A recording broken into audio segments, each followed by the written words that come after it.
Global happenings today.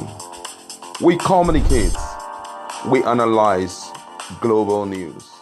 Stay tuned. Hello, beautiful people. Welcome to Global Happenings today. Nigerians were, Imolites were practically surprised when a fourth position governor was later reinstated and made the governor, saying that his mandate was stolen, but he has gotten back his mandate. A lot of things happened in that period, and along the line during his early reign as the governor of Imo State, insecurity became a Herculean task. It became, some call it, an everyday thing that gave him sleepless nights, gave Governor Hope Uzodinma sleepless nights, such that he was able to get the help of the military security agencies in Nigeria, probably with the synergy with the Abuja, with the federal government, and rather than things improving, it looks like things have gone a bit south. He has been calling out things, but it looks like people in the opposition have decided to pick him up because this is electionary period, and this is what they have decided to tell Nigerians that is happening in Imo State. Allegedly, though, but we're going to find out in a moment what is happening in Imo State and why they are actually bringing Hope Uzodinma, taking him to the cleaners. Before we do that, like and subscribe to our channel by clicking on the red subscribe button. Beside it, you will see a bell notification icon. Please go ahead, click on it to get notified as soon as we update our channel on YouTube. Let's go straight into the news. The director of new media of the Imo State chapter of the People's Democratic Party, PDP, Collins Okporozo, has mocked Governor Hope Uzodinma over the frequent visit to President Muhammadu Buhari without positive outcomes to halt myriads of challenges bedeviling the state. The PDP spokesman also recorded that the Imo governor had embarked on several visits to Buhari in less than 3 years and claimed that Uzodinma only benefits in Aso Rock to pose for photographs with the Nigerian leader. Mr. Okporozo, who spoke through a statement on Thursday, also estimated that the time Uzodinma was brought to Imo State on January 15, 2020, and now the Imo helmsman has left the state 116 times and returned 116 times, squandering 8.3 million naira from public treasury to hire a private jet for a single trip. A single trip. Do the maths. He also urged that for 232 I take that again. He also alleged that for 232 times, Governor Uzodinma had flown private jets to Abuja. Imo State has possibly lost almost 2 billion naira, stressing that if such gargantuan sum could be expensed on flying, the entire cost of the leisurely activities and pleasures of the flesh which the accidental ruler chases after in Abuja is better imagined, according to him. According to the party chieftain, for an entity like Imo, where salaries and pensions have remained unpaid and where infrastructural decay has become a source of immense sorrow, this pageant for luxury and unguarded loss for good life in faraway Abuja by Uzodinma can never be rationalized.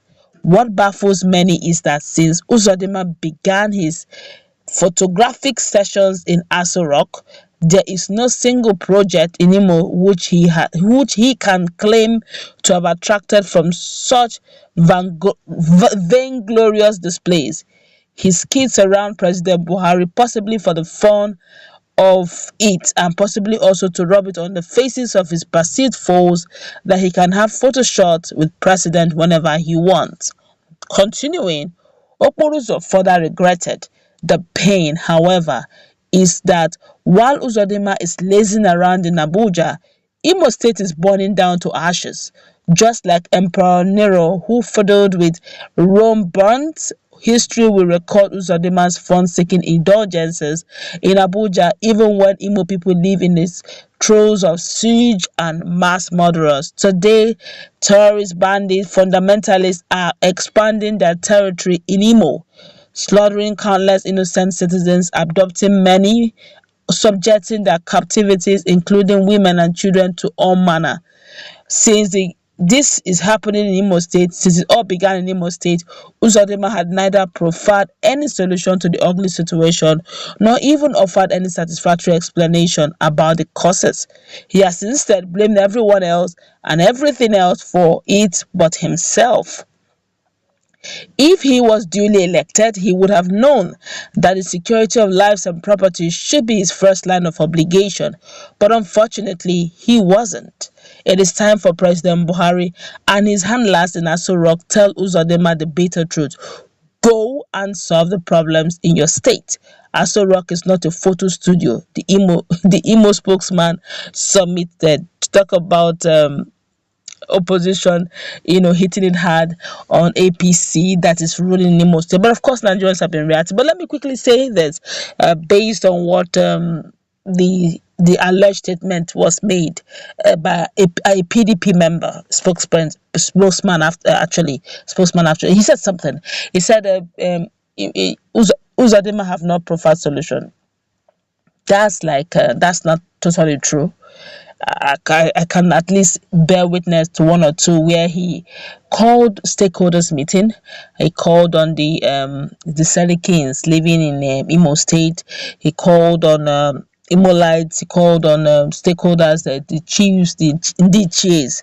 He called on the Ezes. He called on the bishops, the clergymen, the imams, to a roundtable discussion. He said, look, either which way, whatever that is happening here is amongst us.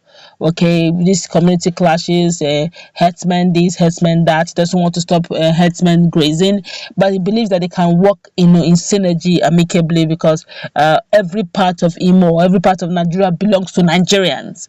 And I could still remember when he made those statements, and he's now put them in a committee whereby if there's any issues, that they should come back and report to him. I think he did that about 4 to 6 months after he was inaugurated. Okay, so but I don't know how far that inauguration went. I don't know how they've been reporting situations or situation reports to him. But eventually, UGM happened, sit at home happened, times changed, and of course he has been bringing in a lot of security, military men, military personnel with so many things, so many equipment coming into Imo State. So it looks like this seems to be an internal tussle. At some point, he also mentioned that he exonerated IPOB. He said that this is politically induced, and that those are his enemies who do not want his reign to be interested. So you could see that to a great extent, whatever is happening in Imo State is not far away from Imo State, and whatever that is happening in Imo State, within the rank and file of those in authority and those at the corridor of power and those in the stakeholders meeting, they have a fair knowledge. And it's only Imolites and Imo people and the Imo governor amongst themselves and the politicians. So going to Aso Rock is like trying to, avoid what is staring you in the face. The solution lies within Imo there. I also believe bringing in complete security personnel from outside the state into the state will worsen the already tense Imo. I think you should have a stakeholders meeting, talk to the youths. Talk to the aged men. They know the problem, they also know the solution, and within themselves they can solve it. But if you begin to play to the gallery, pretending as if you don't know what is going on, at the end of the day, you may not get anything solved. You just solve it at the surface level, while as it is deep, it's skin deep, and it can actually be solved, but you have decided not to look deep. That's where we're going to wrap it up. Your opinion may totally differ from mine. Let's meet in the comment section. If you were in the seat or in the shoes of Hope Uzodinma, what would you do differently that he's not doing right now? Let's interact, please. Have a nice time. God bless you.